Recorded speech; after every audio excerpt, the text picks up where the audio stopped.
Hello, folks, and welcome to a new year for Heavy Hands. I'm Connor Rebush. That's Phil McKenzie. Oh, wow! Whose New Year resolution is to continue saying the second syllable of a greeting when introduced? Because your goddamn mic, Phil. I should get you a really nice mic for Christmas. Sadly, Christmas has passed. Oh, just give us, yes, I mean, just another pretty much year. And people having to tolerate my awful audio quality. This show sucks. This show is such trash. Well, welcome back to Heavy Hands. We got a good response to the 2022 handies, or as we style it, the 2022 handies, which we gave out last week. People in particular enjoyed the completely disgusting 3.5-hour runtime. Yeah.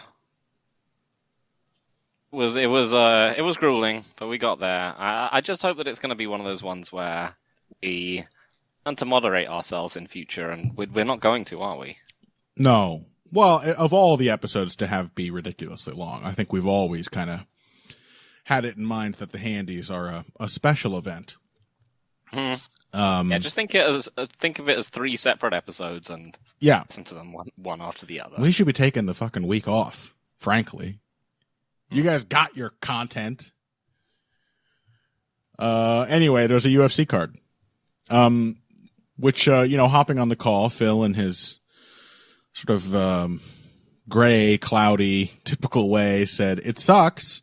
And me, in my sort of memory of a goldfish way, said, "I missed the fights. I kind of like it."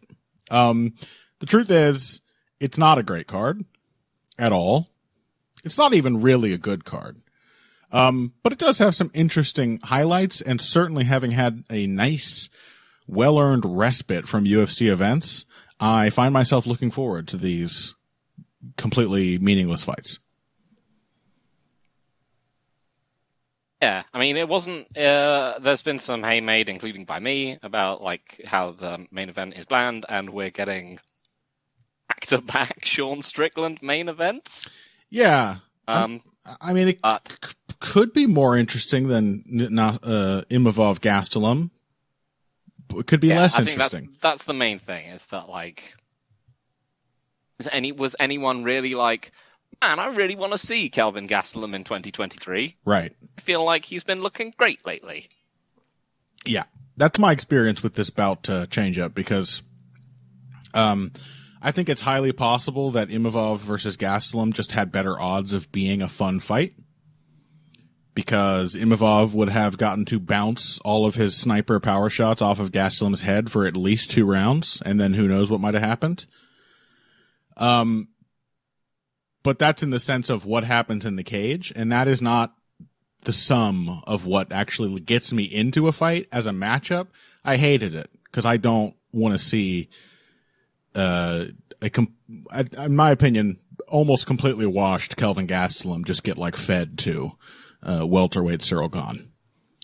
Strickland might turn in a more boring fight as an opponent, but it could also be more interesting. And on paper, to me, it's much more interesting because Strickland still has something to offer as a contender. That's basically how I feel. We've seen him have he's got a ceiling, and it's not the top of the division. But it's a lot higher than Kelvin's is at the moment. Yeah, exactly. And who knows? I mean, sometimes Strickland does have really fun fights. It's kind of highly dependent on what the opponent brings to the table, I think. Mm-hmm. So let's go ahead and get into it. I've just described Nasruddin Imavov as a welterweight Cyril Gane. And obviously that is a blunt and inarticulate kind of comparison, but it is also mostly accurate. What defines Cyril Gane as a heavyweight? What makes him so different from all the other heavyweights? Conditioning. That is one area that Imavov maybe doesn't have. But other than that, we've got a tall, rangy, light on his feet, sniper kind of striker. With no visible defense in any phase. Yeah, defense is entirely based on distance, getting out of the way, and therefore susceptible to like aggressive combinations. And Imavov is more like looking for big right hands to bomb people with. He's more of a knockout puncher, I think. Not only in that I just think a little more powerful for his division. Gane certainly doesn't stand out for power as a heavyweight. I think he also just likes knocking people out more than Cyril Gane. He wants to wreck people with single shots. So it's a lot more right hands, uppercuts. You get some left hooks, you get some front kicks to the face. He's looking for kill shots more than Gane, but like Gane, who is throwing mostly jabs, there are a lot of like one at a time. He really does not put punches together. And, or kicks or anything really. One and done. But for all of that, I like Imavov. I really enjoy his style with all of its dysfunction and its gaps. And I am quite curious to see how it matches up against Strickland, especially because Strickland is the first dude Imavov will have fought in the UFC who is like his height. There was Jordan Williams, who actually kind of had a competitive fight with Imavov, I think largely because he could trade with him at Imavov's range. But otherwise, it's Phil Halls and Joaquin Buckley are the other two, right? Oh, Edmund Shabazian. Oh, Shabazian too. Right, okay. And Shabazian, I mean, it's actually interesting because, I think Shabazian is, the person who was most able to meet him for, like, weight parity and stand-up and so on. It was probably the closest thing to a combination punching performance that Imavov has had. Sure. Like, I mean, it wasn't, we're talking 2 punches at a time, but it was actually, like, reasonably aggressive. Like, he broke Shabazian's cardio, rather than rather than sort of getting a bit knackered himself. Mm-hmm. So, I mean, it at least speaks well for him that his game seemed to be more aggressive when he was up against height parity, and perhaps the psychology might be that he feels like he can be a one-and-done puncher against little guys because he can just run away afterwards. Yeah. Yeah, that could very well be the case. Other than that, I do find myself thinking that Sean Strickland is probably just a troubling matchup for him. Right. Simply because Imavov wants to have time and space to throw his punches. And Strickland, at his best, is someone who keeps the fight at a sort of high-ish simmer. Mm-hmm. He's constantly in range. He's constantly batting strikes away. Constantly trying something. We mentioned before he's kind of a psychological fighter. I think where a lot of his efficacy is dependent on how much the opponent is discomforted by the idea that there's just sort of a constant like swarm of irritation in front of them. Mm-hmm. Imavov seems like reasonably mentally tough, but again, like I think he's just very committed to fighting at a pace which is just a little bit lower than what Sean Strickland wants. Yeah, and Sean Strickland is metronomic when he knows that he has a sort of pace and pressure advantage. Right, and you get the definite impression from Imavov, and this is backed up. This is not just an impression. This is backed up by some of his fights. That part of the reason for the pace he likes is that he cannot sustain a higher one. This is the major breakaway in the comparison between him and Gane, obviously, because Gane has incredible conditioning and is super consistent. And Imavov, it's weird. Like, there's that fight with Phil Halls where he basically gets muscled around for 10 minutes. And that doesn't seem to drain his cardio at all. Negligibly. Because his big moments are in the third round, right? Mm-hmm. Whereas in fights where he does have to, he gets the space he wants and gets all the opportunities he wants, like his match with Joaquin Buckley, he'll burn himself out. It's just like there's a sort of fundamental inefficiency in how Imavov operates. Probably because he's, this is a thing we often see with sniper type fighters. He's, even when he looks really sort of languorous and relaxed, is coiled, and ready to spring, much like, Conor McGregor, who could fight at a pretty measured pace and still kind of wane off after a good 10 minutes of getting what he wanted. And yeah, his footwork, the fact that his only way of defending strikes is to hop out of range. It requires a lot of bounding movements, and he's not a small welterweight. Like, he probably cuts a decent amount, and it's just a lot of movement required for the basic ideas of his style to function. And that is definitely poised to be a problem, depending on what we get out of Strickland. But you got to assume that just given Strickland will absolutely pressure if Imavov has to back off and get on his bike, and the simmer will maintain while he's pressuring.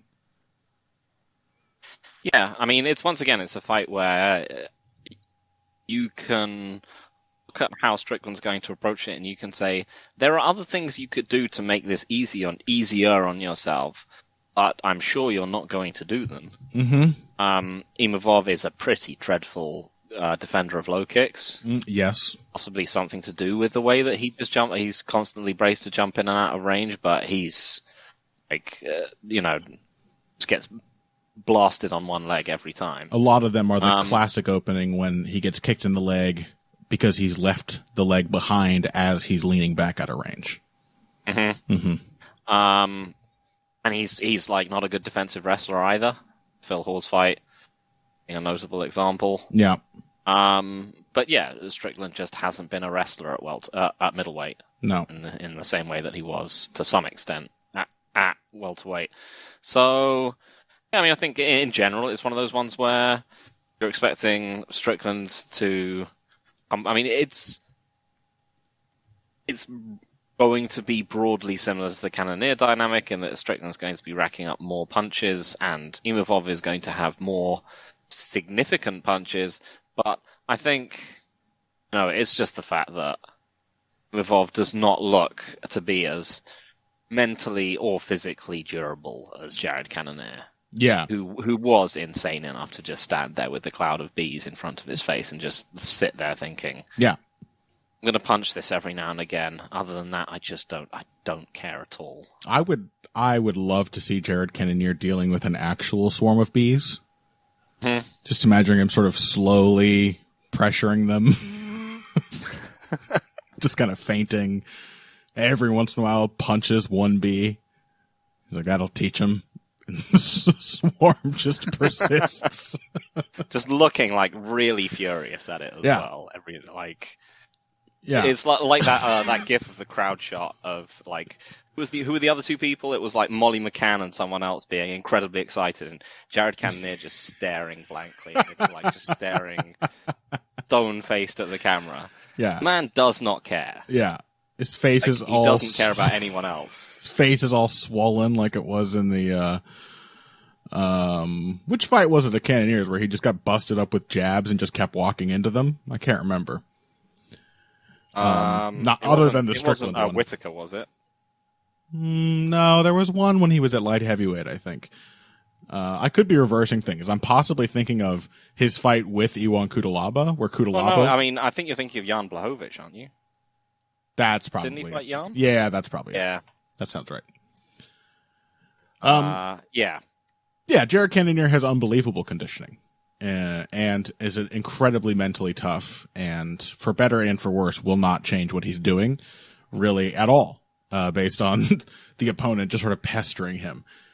I'm doubtful if Imavov has the same kind of thing. And I will point out, too, that, I don't know, the Shabazian fight, we saw a little more combination work from Imavov, but it was also with the benefit of surely he knew that his opponent was going to collapse after.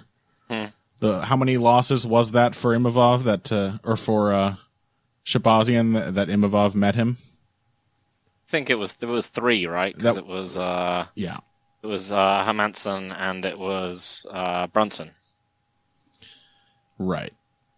Yeah. So he was the third guy to face him. Like, I think he just knew he was going to be able to break Shabazian and relied on it. And so I'm not that blown away with any like tactical changes he made. Yeah, I'm just very curious. And I don't know. I mean, we're kind of talking about Strickland as if he will rely on just sort of his consistency to let Imavov break himself. But it might happen. It's like a realistic thing. This is Imavov's first 5-round fight. He has not particularly looked like a guy suited to 5-rounders in the past. So I don't know. How dramatic can the turning point possibly be if Sean Strickland is the opponent, is the question. Yeah, I mean, I think in general it's just one of those ones where I'd probably rather see Imavov win just because, as I said, Strickland's ceiling is, I think, very clearly defined in that it is pretty much Jared Cannonier. Yeah. Like, I'm not saying it's below Jared Cannonier because he lost to him, but the fight was simply incredibly 50-50. And, it just shows that he's exactly on the same level as Jared Cannonier and no higher. Imavov has a potential to go higher, I think. I think there's enough, you can see enough in the Shabazian fight where you can be like, this could be a genuinely, genuinely effective fighter in this division. But then, the fact that it's followed up by the Joaquin Buckley fight where he starts to struggle mightily just because he's up against someone who is just consistently trying really hard for 3 rounds. Yep. It's not a positive one. So yeah, I mean, I think it's an interesting test because, as I said, I think Strickland is really just kind of a rough matchup for him on paper. Yeah. It's like to really beat Imavov, it seems like you'd need to be a much better combination puncher than Sean is. That's the other thing. It's not just the intensity of a Joaquin Buckley. It's also the fact just getting into the pocket or coming forward as Imavov tries to draw back and putting shots together was really effective because Imavov has no defense. Because, like, for example, even Jordan Williams had lots of success, hurt Imavov. I mean, he's a good puncher, but hurt Imavov on a couple occasions just wading forward. Like, he seems like a guy who should be an absolute lock for Imavov to destroy him. He's just like a messy brawler, but the fact that he got in and put his shots together gave him quite a lot of success. On the other hand, I think to succeed with Imavov's style against Strickland is just as unlikely, because like he doesn't put his punches together that well either. And I think you kind of need to. I mean, granted, I guess Pereira slept Strickland with not really a combination, though it was like a if you count feints as punches, it was a type of a layered attack. But even that Imavov doesn't always do. He kind of relies on you to throw yourself out of position and nails you. I just don't know. I mean,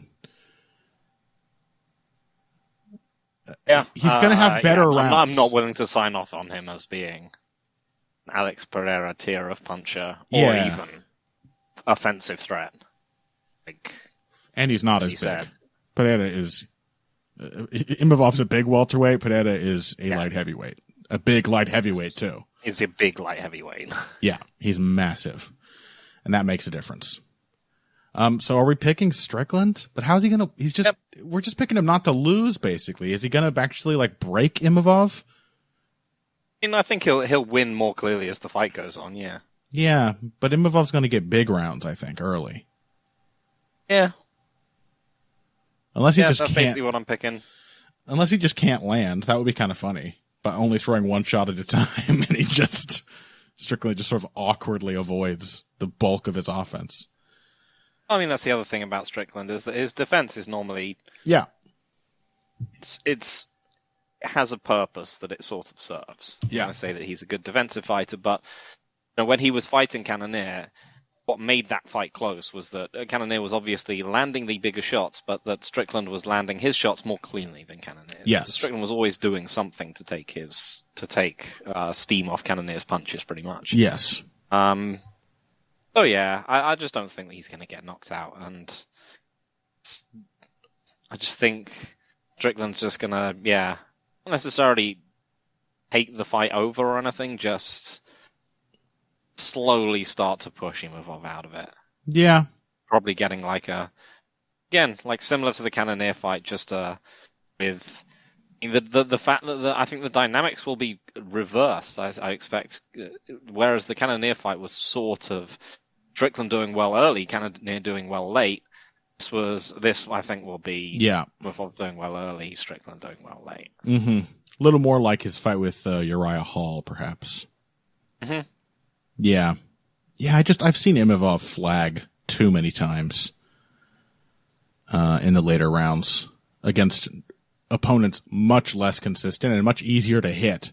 If his power is going to be the decisive factor, much easier to hit than Sean Strickland. Speaking of guys who fight like they're against a swarm of bees, Strickland has this sort of a swarm of bees style of defense. Sort of just tucks his hands up under his chin and like kind of leans away like, ooh.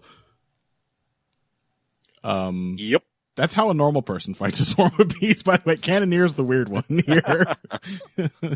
Sort of flinching away and swatting at them is Strickland's chosen method. Yeah, okay, I guess you've persuaded me to take Sean Strickland. We're assuming, by the way, because you love him. I love Sean Strickland. Yeah, my feelings on him have not changed at all. He's such a cool guy. He's very normal. By the way, we're assuming, we've taken it as given that Sean Strickland taking this fight on very short notice will make no difference, right? Yeah, of course. Because all he does is just spar people all the time, as far as I'm aware. He's in shape constantly. His style doesn't change opponent to opponent, other than by how it matches up with the different styles he's facing. But he comes in the same guy, basically no matter what, is our assumption. Okay. Picking Sean Strickland to reassert himself as a top contender in the increasingly strange middleweight rankings. With that, let's take a break. When we come back, thank God featherweights. Dan Ige versus Damon Jackson. We've also got Punahele Soriano versus Roman Kopylov, just to continue whetting our middleweight appetites. And Umar Nurmagomedov is squaring off against Raoni Barcelos on the undercard. That may be the most interesting fight on the card. We're going to get to those after this. Hey everybody, thanks for listening to this week's Heavy Hands. If you like what you hear, please consider pledging to support the podcast on Patreon. Patreon is basically continuous crowdfunding. You sign up to contribute a certain amount per month to help us with production costs and the like, and in return you get rewards ranging from a mention on the Heavy Hands website to a question or topic of your choice being discussed on the show. We have a lot more in the works to reward you for your help, and we appreciate every contribution. No amount is too small. Just head over to patreon.com and find how you can help out the only show dedicated to the finer points of face punching. Now let's get back to it. All right. Welcome back, folks, to Heavy Hands. We're moving on to the co-main event of this fight night card. A very compelling fight, and one that I'm particularly satisfied by because I feel like Dan Ige has earned it. Which I guess sort of gives the game away that I'm probably going to end up picking Dan Ige here. Although we'll see if sometimes that changes as we discuss a matchup. But he is taking on Damon Jackson. And I think you could forget what kind of fighter Dan Ige is or what his role might sort of be in this division, in the environment at 145. Based on the fact that he appears to have zero career momentum, or in fact has negative momentum. You could convince yourself that he's on a slide because he's lost 4 of his last 5. And, you would overlook the fact by thinking that these are all extremely good opponents and frequently extremely close fights. In fact, 3 of those 4 losses were very close and very competitive. I'm talking about Ige's fights with Calvin Kattar, Chan Sung Jung, and Josh Emmett, which it was not even clear that Emmett actually won. It was that close. And then the one to Movsar Evloev, you're talking about a top contender just waiting for the moment to break through and prove that. So basically what I'm saying is I think Dan Ige is a really elite gatekeeper at 145, and he has just faced all the guys who are either already on the level slightly above him or who were absolutely destined to break down the gates and waltz into the top 5, whether or not Ige was in the division. And I don't think Damon Jackson is that kind of opponent. Yeah, I mean, so, in terms of talking about someone earning it, I think there's the other way of looking at this is Damon Jackson with a 4-fight win streak has earned a shot at one of the gatekeepers of the division. Absolutely. That maybe all of the people he's beaten weren't super impressive. And this is one of the reasons why it's going to be very hard to pick him in this fight, is that all of those wins have been, crazy comebacks. They felt improbable. They felt, but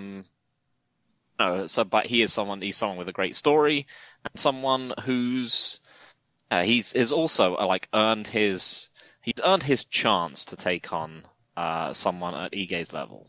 Yeah, absolutely. It's a good matchup. I have 0 issues with it. Yeah, it just feels satisfying. It feels like a fight that should have been made, and it was.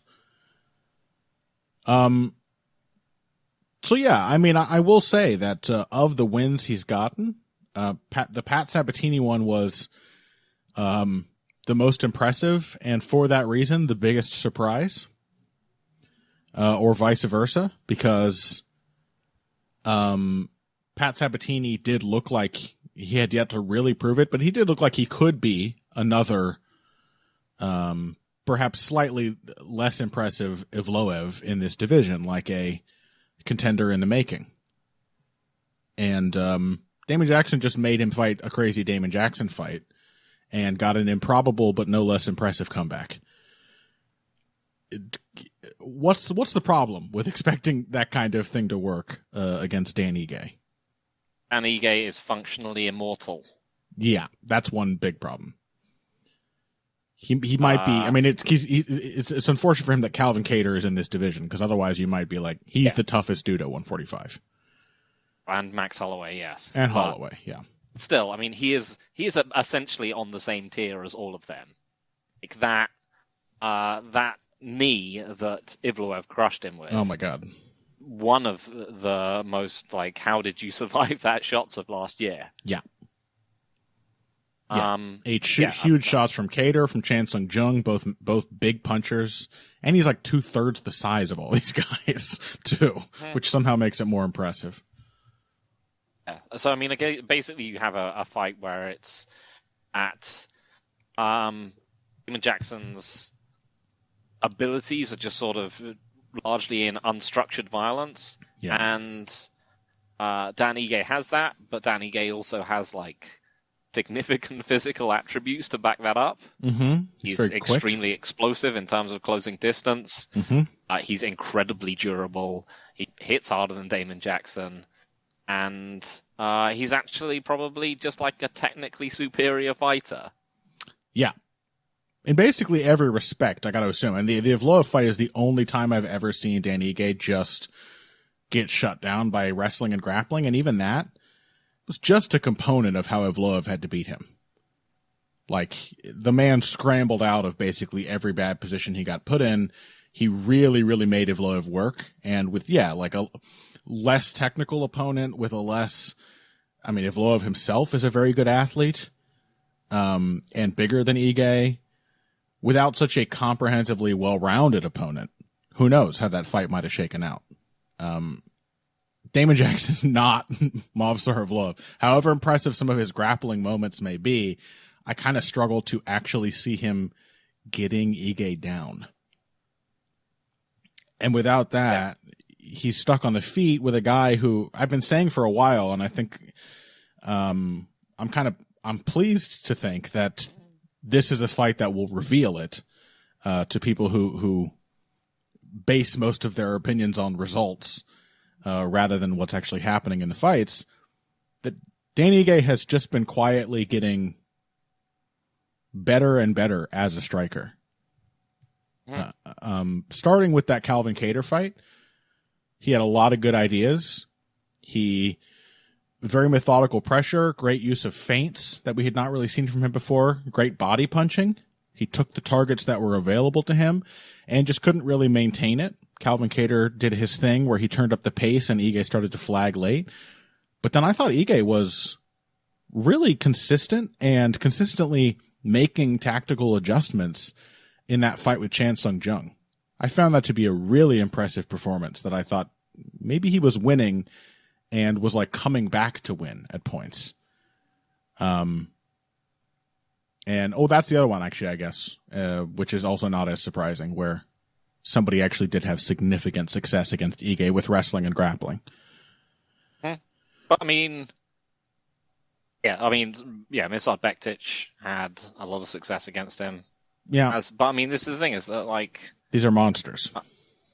Yeah, I mean, A, these are monsters, and B, like any of them are like Damon Jackson also fought Mirsad Bektic and was, well on his way to losing that fight. But Damon Jackson is also like no less vulnerable to probably more vulnerable to getting taken down than like Dan Ige is. Yeah. I mean, it is, unless Damon Jackson has the performance of his career, I just don't see a way that he wins this fight. Yeah. To be honest. Yeah, I'm kind of with you. So any specific predictions for what it's going to look like? What are the areas you expect Ige to kind of shut Jackson out in? I think it's going to be really fun. Oh yeah. I think, guaranteed. Two things I think are probably the Ige's specific development as like a counterpuncher, and that Jackson is often extremely wild on the way in, is gonna be like give him a significant chance of just getting blocked. But so that like just think that on the retreat, like Ige is just going to be able to close distance more effectively as well, because he's a good level changing kind of cover the distance explosively and punch fighter. It's his problems have been typically when the fight isn't either one of those things. He's just fighting someone in neutral exchanges, and he's neither trying to like bust in on a static opponent where he can establish his range easily, or he's not just like counterpunching someone who's coming in on him. But I think both of those should work well against Jackson, who's he's just kind of a little bit formless defensively. Yeah, pretty much. I'm glad you pointed out the counterpunching. This has been a constant area of improvement for Ige. Why he manages to make a lot of these fights so close without pushing an insane pace. And then the other thing I think is just the other reason for Ige struggling against these guys. I mean, he's kind of turning himself into a generalist. And a lot of the guys who beat him are just a little more specialized or a little stronger in specific areas. But the other thing is, like, they're all just big. And they're not big in the way Damon Jackson is big. Like, Jackson is, I don't know what the dimensions are. He's got to be significantly taller than Ige. Tapology says 5'11" to Ige's 5'7", 71 inches of reach on Ige, and 71 on Jackson, but that is a functional reach advantage. But he's gangly big. He's not strong big. Like Ivloev, like Bektic, like Emmett, like even the guys who are almost as compact as Ige are just like way thicker and stronger than him. And Ige's like a small, he's quick, he's explosive, but he's not like an insane athlete for the division. Not enough to make up for his size against the elite echelon. I just don't think it's a problem here. I think he is going to look like the better athlete and quite possibly look like the stronger fighter despite being smaller as he always is. Yeah. I mean, I thought when I first thought of it, it seemed a rough matchup. The more I think about it, just like I mean, credit to Damon Jackson. His run has been incredibly improbable, and he's done really well to get it here. Like these are pretty awesome performances, but this seems pretty unwinnable. Yeah. I just think the counterpunching and the body punching on the feet are going to be particularly big issues for Jackson. I just think he's going to have a hard time getting going because Ige can just kind of sting him and then float away. Okay. Well, that'll do it for the co-main event. It's still a compelling fight. As you said at the top, it's definitely going to be fun for as long as it lasts. Ige is the better fighter, but he's not in any kind of way that's going to be that he's just going to be shutting even Jackson out of the fight completely. Yeah, it's possible. He did just randomly sleep Gavin Tucker in 20 seconds. Damon Jackson he relies on his durability, but he has been quickly KO'd before. A few times actually. So it's possible. I think I would even put it at like not likely, but probable that Ige is going to seriously hurt Jackson with punches. I'm sure this is going to happen at least one point. Yeah, but he's not going to do it by like pushing a crazy pace. It's going to be Jackson pushing the pace, having some success because of it, and probably getting nailed on the counter. So as long as Jackson is able to press his fight, it will be interesting and compelling to watch. There's just really no way to pick him. All right. Well, let's take a break. When we come back, two more fights to discuss. Another middleweight bout, Punahele Soriano versus Roman Kopylov. Another sort of trying to make a contender in that division kind of matchup. And then we've got Umar Nurmagomedov, one of the 19 Nurmagomedovs in the UFC, who is actually, we think, related to Khabib. We could absolutely be wrong about that, and we've just mixed him up with of the other ones. Yeah, Saeed, Usman. Wait, is he in Bellator? Just one in Bellator. I don't know. There's a lot of Nurmagomedovs. Anyway, he's fighting Raoni Barcelos. That's a really good matchup at 135. We're going to hit both of those after this. Financial support is fantastic, but there are other, even easier ways to support Heavy Hands. Perhaps the best is by spreading the word. We know our fan base. You're all cool, popular people with serious social media presences. You're tastemakers and trendsetters. Okay, there are one or two of you that don't fit that description. You know who you are, but no matter what, you can always help us out by telling folks about the show. You can also give us a positive rating and review on iTunes and Stitcher, things like that. We rely on word of mouth and positive feedback to grow and improve, so thank you very much for your time and your help. Now, back to the show. All right, next up, middleweights. Phil, has middleweight lost its magic? You know, why were you not excited when I mentioned this fight to you? Is this just is the middleweight thing just a dead meme on Heavy Hands? I just miss the old days where everyone had their type of middleweight that they stuck to. Yeah. You had your guys like Chris Camozzi. You had your guys, you had your BJJ guys with suspect gas tanks like I can't even remember their names now. Talis Kevin Latis. Casey, even though he wasn't, and Talis Latis and so on. Powerless kickboxers and BJJ guys with suspect gas tanks, and now you just have people who just aren't really. They're not that defined. They're just not that good either. Yeah. Is it weight cutting? Has it just become like the true middleweights are now at welterweight? Yeah, I think that's probably true. I think most of the good ones. The ones who used to define the middleweight division are now the welterweight specialists, which is definitely still a division largely defined by specialists, with your like sneaky Bilal Muhammads and whatnot in there who take advantage of that fact by being broadly skilled and flexible. Well, I mean, this does feel like a classic middleweight fight. So by your own logic, Phil, you've just been defeated. You should be extremely excited about Punahele Soriano versus Roman Kopylov. I mean, it's another one of these fights. I mean, this card is just sort of full of them where both fighters are going to get broadly the fight they want. Yeah. It's going to be sort of fairly entertaining and competitive. And, yeah, I mean, it's not going to be a bad night of fights. It's just the fact that, like... Who cares? In general. I think it's just the fact that, like, all of them are, you know... There's just a tendency for the fighters in question to just be, like, not particularly fantastic defensive grapplers. Mm-hmm. And, you know, people who want to strike and their opponent is too. It just means that it's just going to be a night of...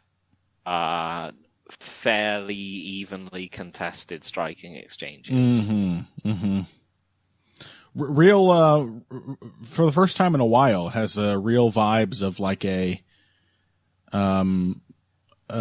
actually forget what day of the week it used to be on ESPN. Was it Tuesday night fights? Friday night fights? You know, I guess maybe were both of them. There used to be, you know, those boxing cards where you show up and you'd be like, I maybe know one of the guys in the main event.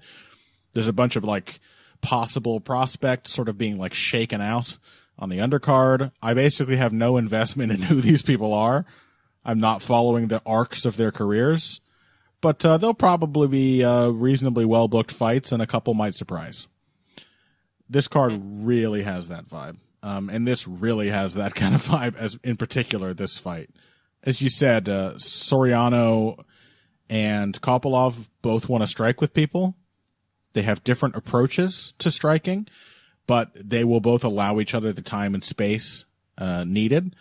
And particularly, you know, the fact that it's in that phase. Because Roman Kopylov has gotten crushed when he has faced grapplers.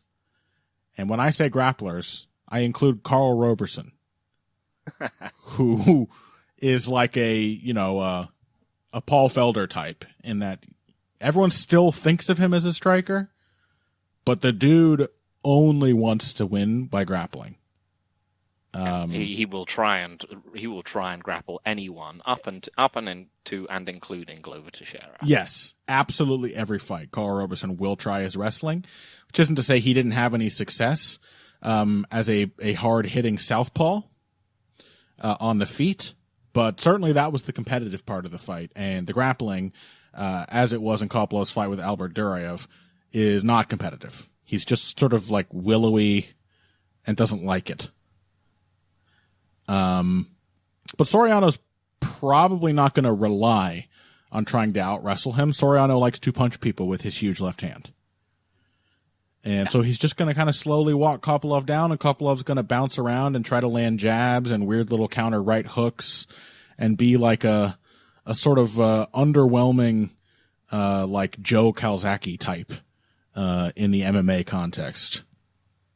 So yeah, I mean, I thought, given a broadly neutral opponent in De Chirico, I was actually moderately surprised by Kopylov. Yeah, same. Thought, he's got he can put strikes together. He's quite an adept, agile kicker.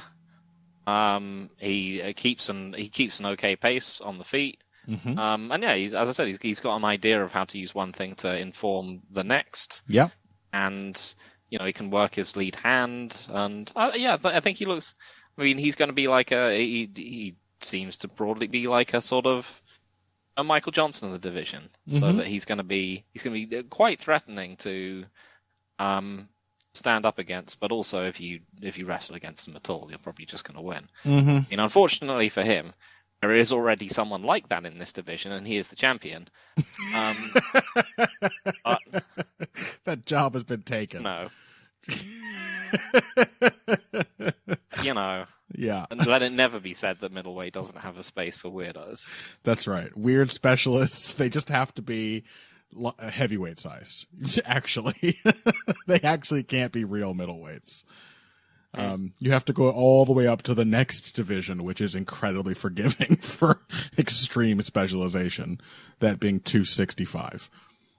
Soriano can wrestle a bit, and I think basically just he really should. That's the main thing I find myself thinking watching some of their fights.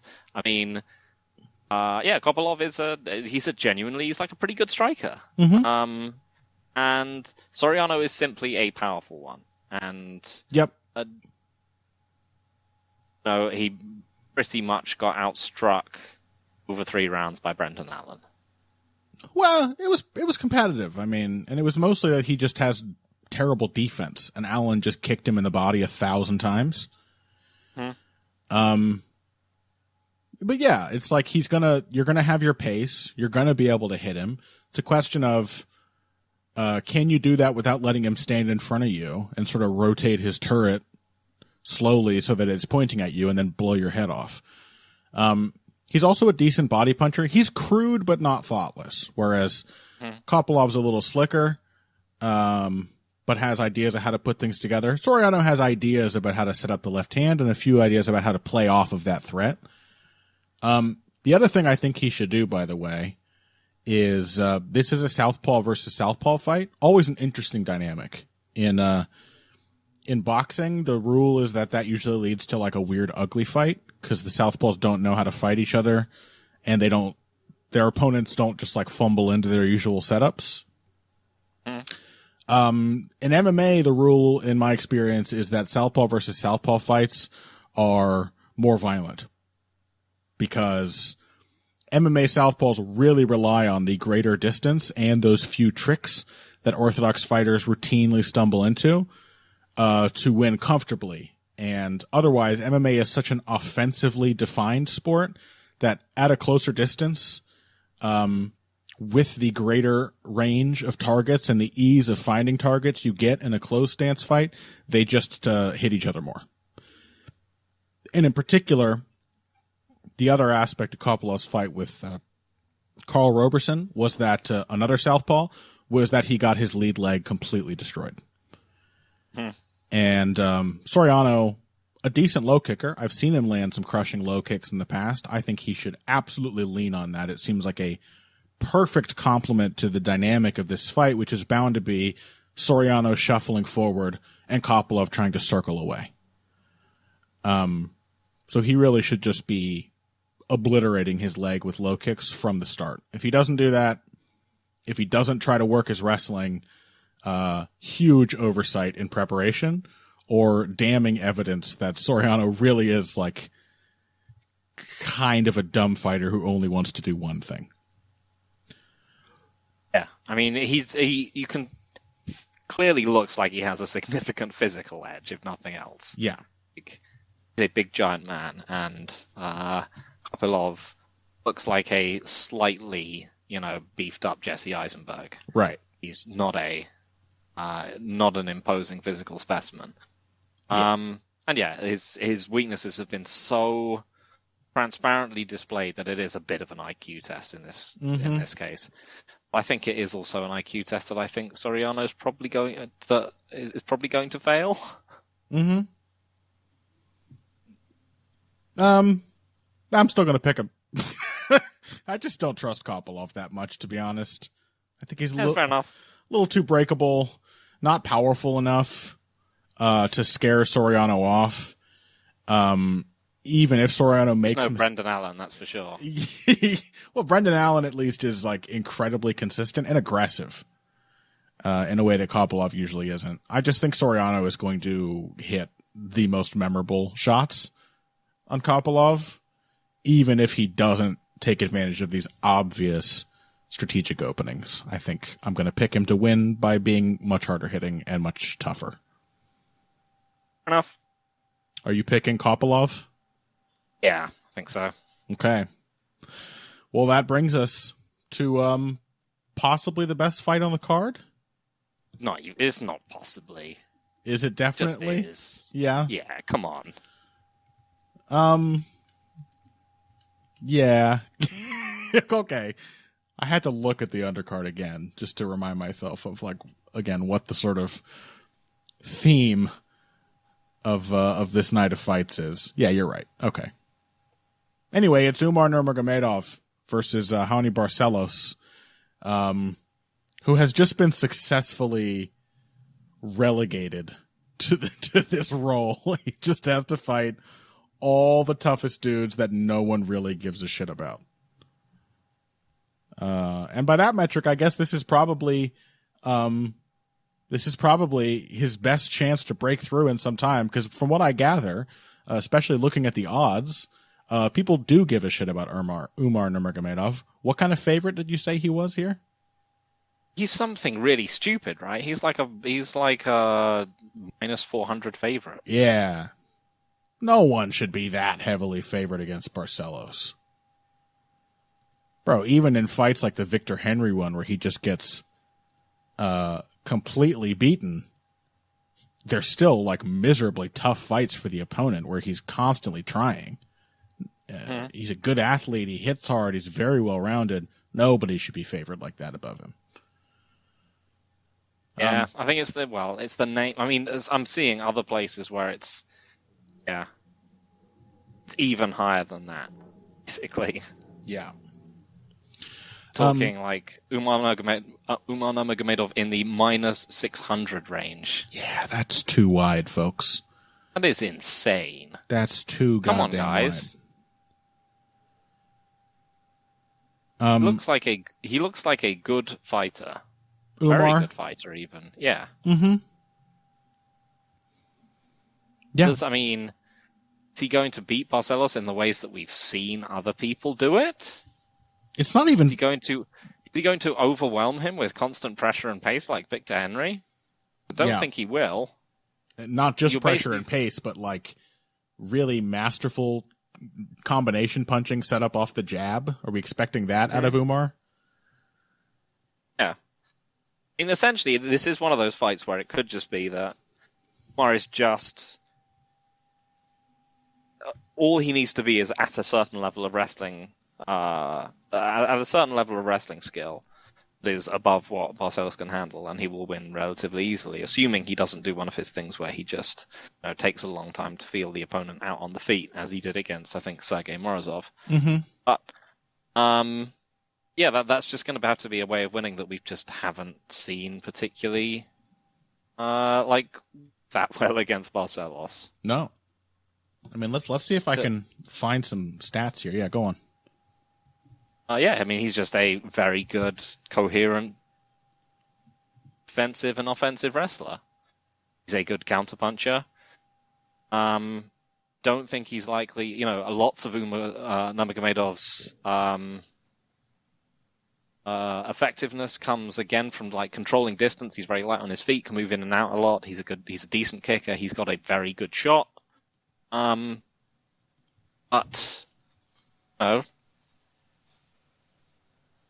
Is any of this like stylistically poisonous for Raoni Barcelos? No. Yeah, UFC stats credits Barcelos with 93% takedown defense.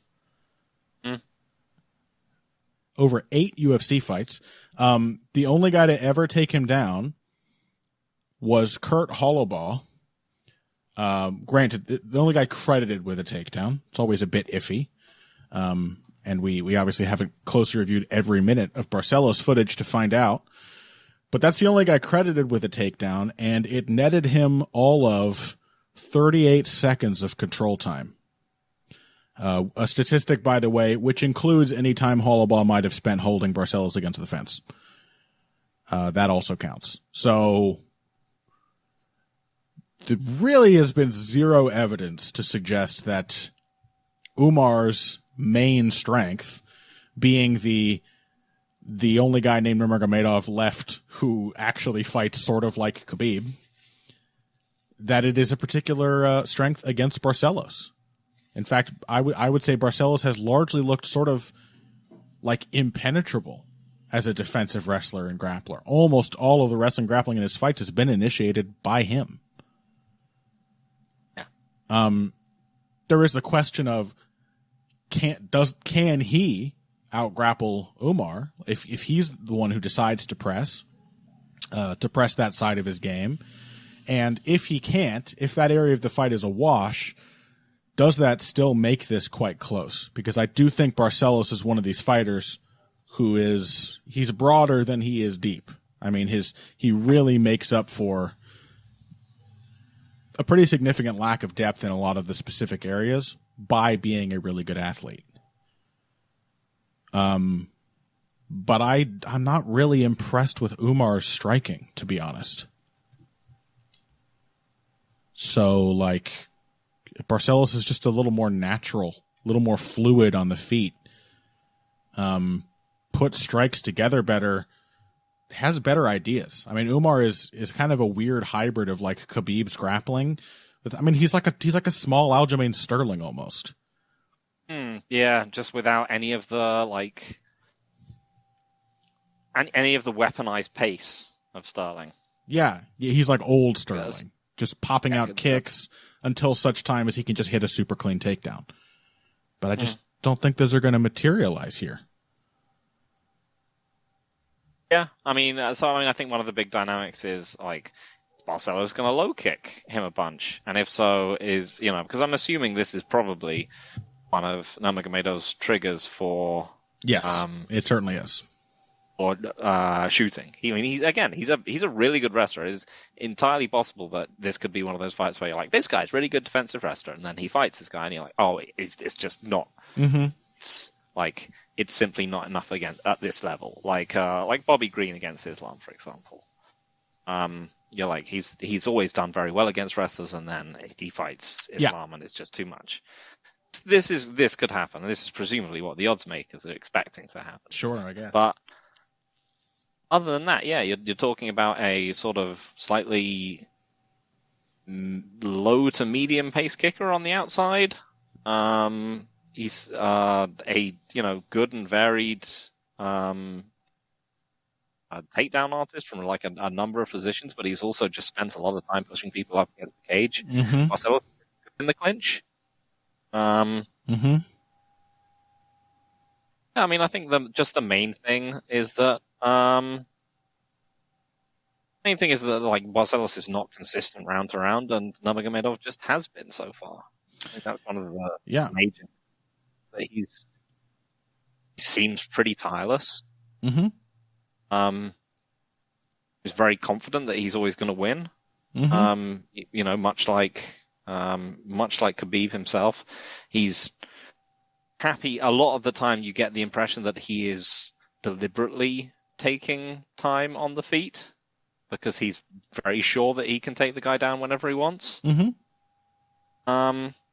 I mean, he's a genuinely impressive fighter. I mean, I probably favor him just because, as I said, he can fight the same fight round after round, and Barcelos can be pushed out of fights by Timo Valiev or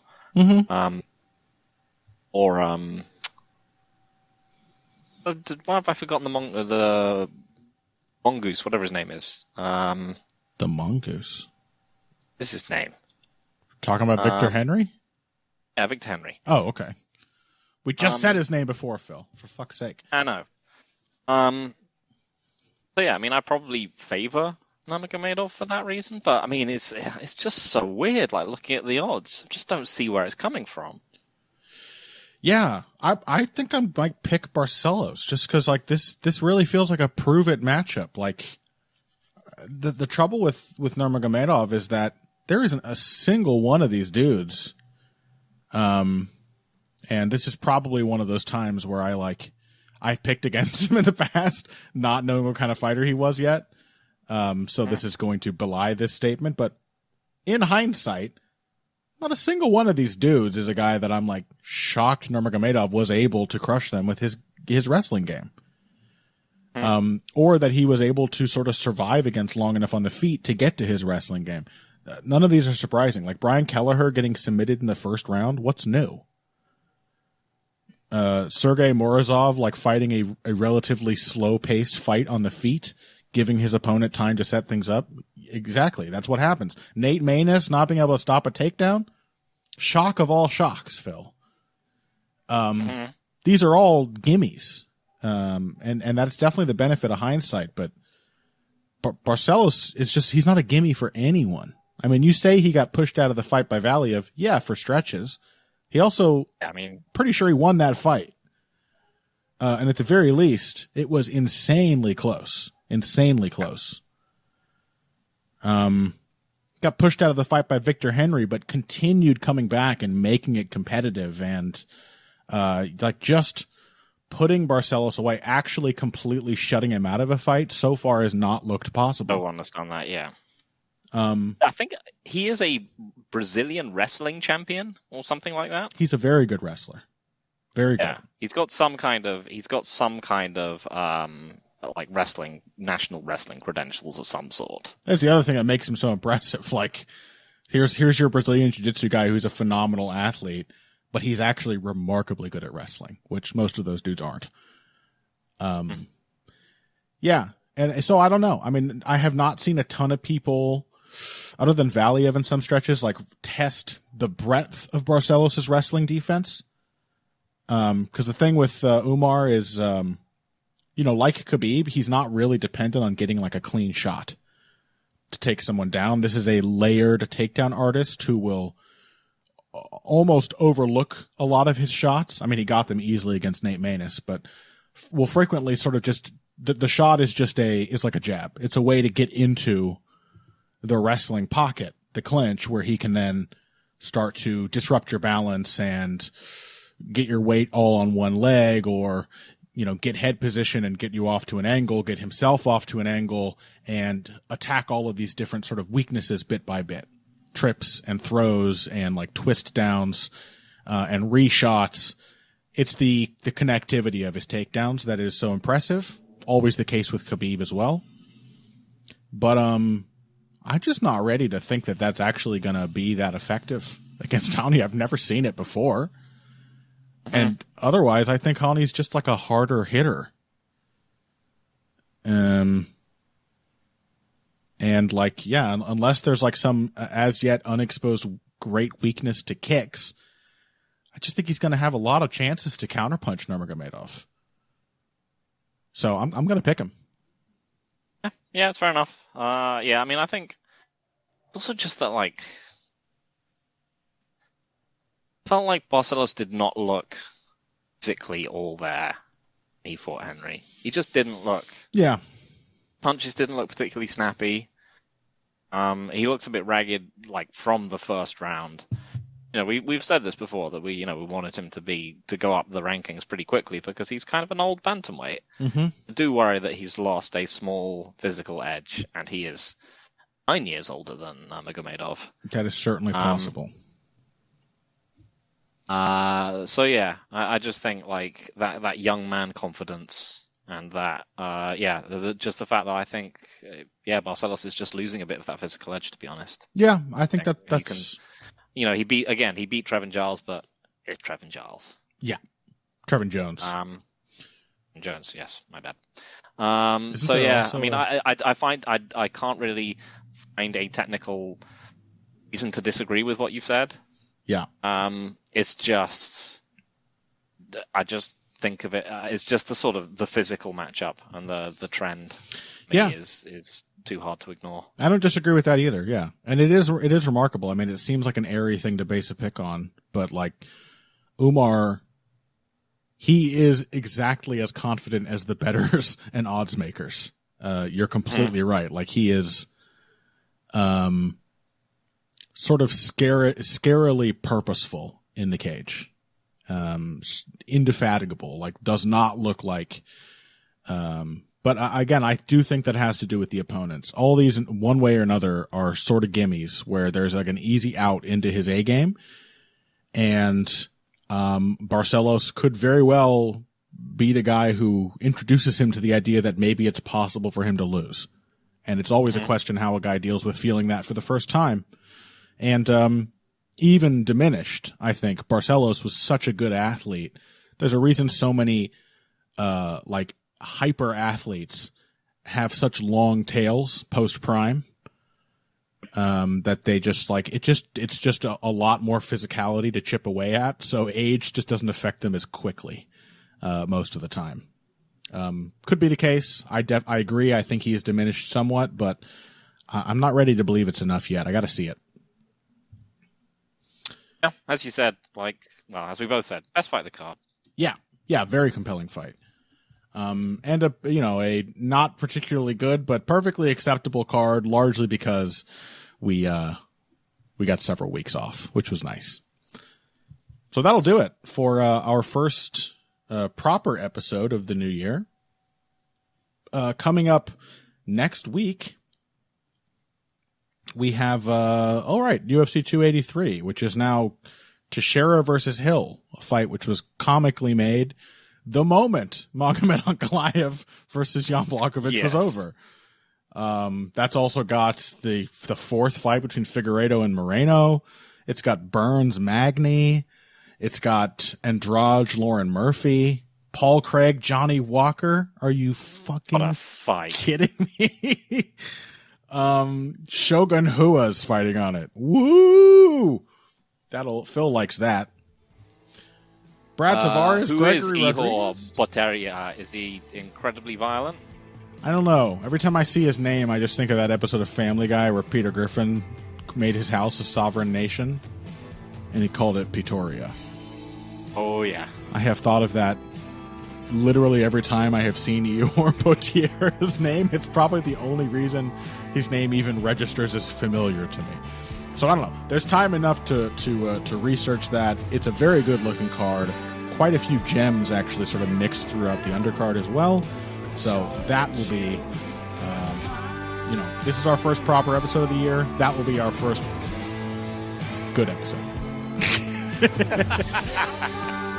We get a pass for this one. We're tired from the handies, goddammit. You try giving out 2,000 plus handies. Okay, so we'll talk to you guys next week. Thank you for listening. Thank you for embarking on another year with our ridiculous, awful podcast. And until then, if you came here today, this year, for the finer points of face punching, you came to the right place. This is still Heavy Hands.